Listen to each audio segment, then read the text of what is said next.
Hi, I'm Scott. I'm a Quiet Place fan. Hi, I'm Senthil, and I'm a Bird Box fan.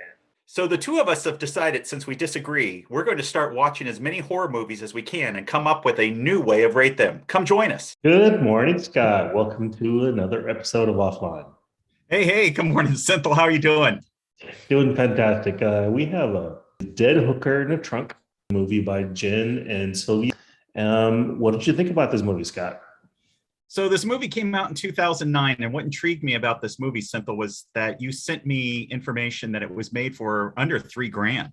It was the information that I saw that it was made for $2,500, which in itself is pretty amazing, regardless of what the movie or the quality of the movie was. It's an impressive low number.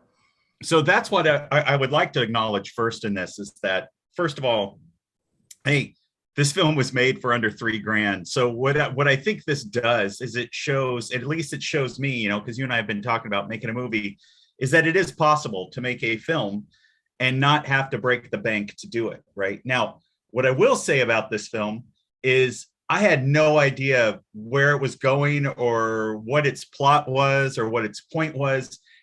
Although I will say this, I ended up watching it twice. Just because I had no idea what the hell was going on. And I thought I kept thinking I was missing something, like I was missing a plot point, but I never picked it up.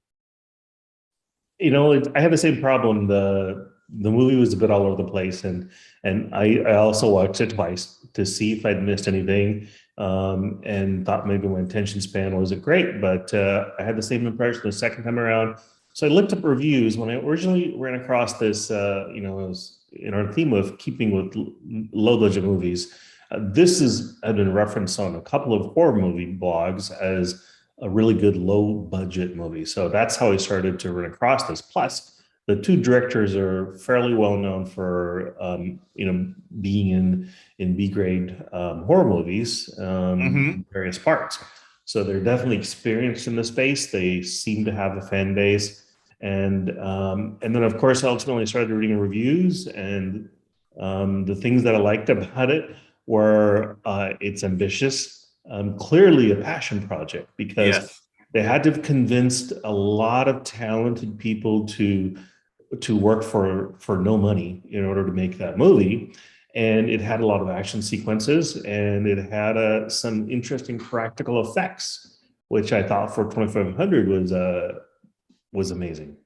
Well, so I'm going to say the same thing, Cynthia, which is I actually enjoyed the characters, and for what it was, they did a pretty damn good job, right? So, I mean, the fact that I watched it twice says a lot, because normally I would just watch a film and go, okay, I didn't get the plot. Who cares? Move on. But there were parts of this that I enjoyed. I liked the characters. I thought that the action sequences were pretty cool. Like you said, there were some effects that I was like, oh, wow, how did they pull that off for $2,500, right? So I was intrigued, and let's leave it with that. I mean, it's an intriguing film. It is a passion project. It was made for $2,500, and it's obvious that it was. But the beauty of the film was that I wasn't bored, Synthol. I mean, I didn't get bored during watching it. You know what this reminded me of, and we've talked about two kinds of low budget movies. There's the movie that is trying to take itself seriously and may not be successful, and the movie that doesn't. And this falls into the Jesus Christ Vampire Hunter category of movies. Yeah.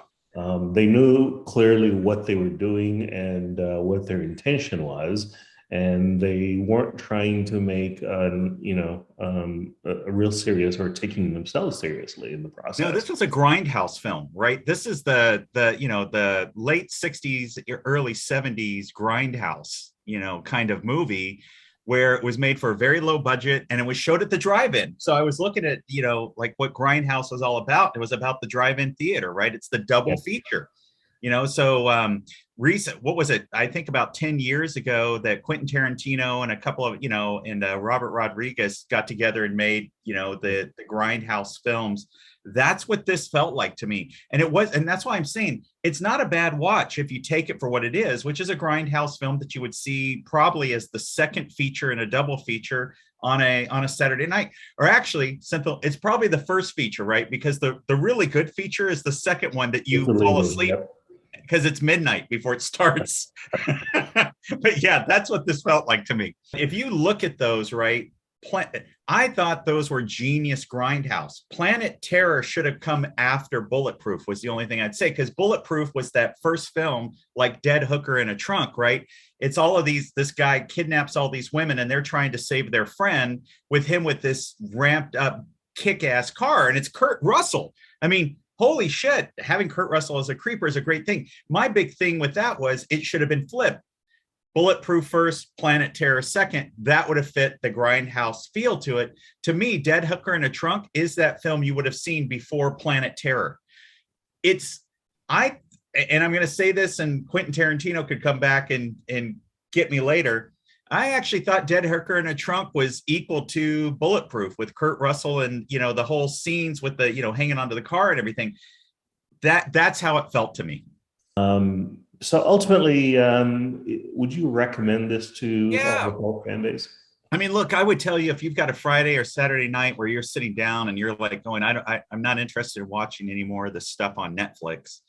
I would say sit down and watch it. Like I said, if you enjoy that Grindhouse kind of feel to it, Jackie Brown, those kind of things. Machete, great example of Grindhouse, right? If you enjoy movies like that, you're going to like Dead Hooker in a Trunk. The length was a little bit long. It is. For what it was trying to do, they could have shaved a significant amount of time off of it. So there are moments where I wanted to fast forward, but I saw it twice. So, ultimately, I'd recommend it and say, check it out. But keep in mind, it's a movie made for 2,500. This is not Quentin Tarantino's Grindhouse, but it's in the spirit of those type of movies. I would agree. Synthel, thanks so much. What a great conversation again. Fantastic. Talk to you next time.